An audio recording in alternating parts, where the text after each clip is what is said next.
Hi friends, welcome to Mom's Flavor Tamil. இன்னைக்கு நம்ம சேனல்ல என்ன பார்க்க போறோம் அப்படினா இருகப்பற்று படத்துல நடிச்ச அபர்மதி அவங்களோட weight lossக்காக இந்த ரெசிபி தான் செஞ்சு சாப்பிட்டேன் அப்படினு ஒரு இன்டர்வியூல சொல்லியிருந்தாங்க. சோ அதை நம்ம இப்ப ட்ரை பண்ணலாம். நான் வந்து 1 கப் போல சம்பா ரவையை நல்லா வறுத்து எடுத்துக்கிறேன்.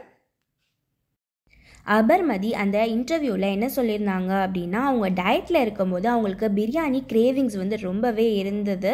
ஸோ அவங்களோட டயட்டீஷியன் என்ன சொன்னாங்க அப்படின்னா இந்த மாதிரி சம்பா ரவையில் பிரியாணி செஞ்சு சாப்பிடுங்க, அது ரொம்பவே ஹெல்த்தி அப்படின்ற மாதிரி சொல்லியிருக்காங்க. ஸோ அதுதான் அவங்க ஃபாலோ பண்ணியிருக்காங்க. அடுத்து நான் ஒரு கடாயில் 2 டேபிள் ஸ்பூன் போல் நெய் சேர்த்துக்கிறேன்.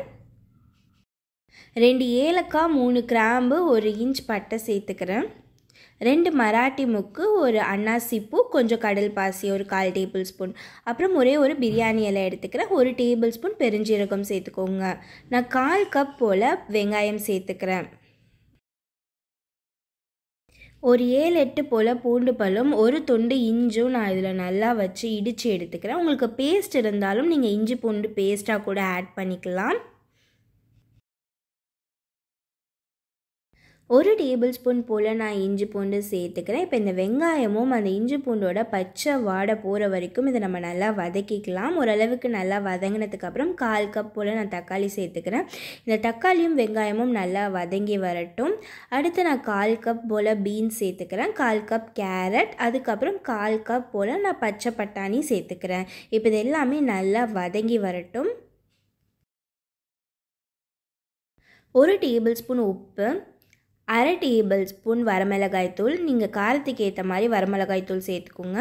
நான் 1/2 டேபிள் ஸ்பூன் கரம் மசாலா,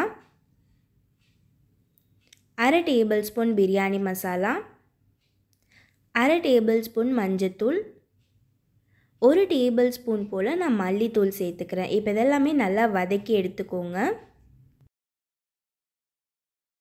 நான் 1 கப் சம்பா ரவைக்கு 2 கப் போல் நான் தண்ணி சேர்த்துக்கிறேன். தண்ணி வந்து நல்லா கொதித்து வந்ததுக்கப்புறம் நம்ம வறுத்து வச்சுருந்த ரவாவை இதில் நம்ம சேர்த்துடலாம்.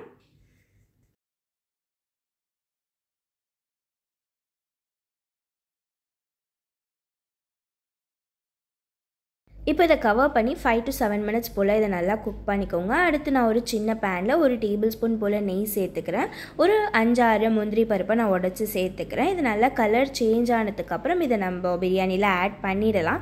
இது கம்ப்ளீட்டாக ஆப்ஷனல் தான். நீங்கள் வந்து வெயிட் கெயின் பண்ணணும்னு நினச்சிங்க அப்படின்னா இதை ஆட் பண்ணிக்கோங்க.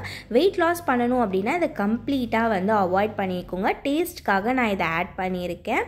இப்போ இதை நம்ம சுட சுட சர்வ் பண்ணலாம். நான் மேலே லைட்டாக வெங்காயத்தை வறுத்து இதில் நான் சேர்த்துருக்கேன். இதோட நம்ம தேங்காய் சட்னி இல்லை தயிர் பச்சடி எதோட வேணாலும் சர்வ் பண்ணலாம். இந்த வீடியோ பிடிச்சிருந்தா லைக் பண்ணுங்கள், ஃப்ரெண்ட்ஸ் அண்ட் ஃபேமிலியோட ஷேர் பண்ணுங்கள். வேறு ஒரு நல்ல ரெசிபியோட உங்களை வந்து சந்திக்கிறேன். Until then, tata, bye bye from me, Abhirami Ravichandran.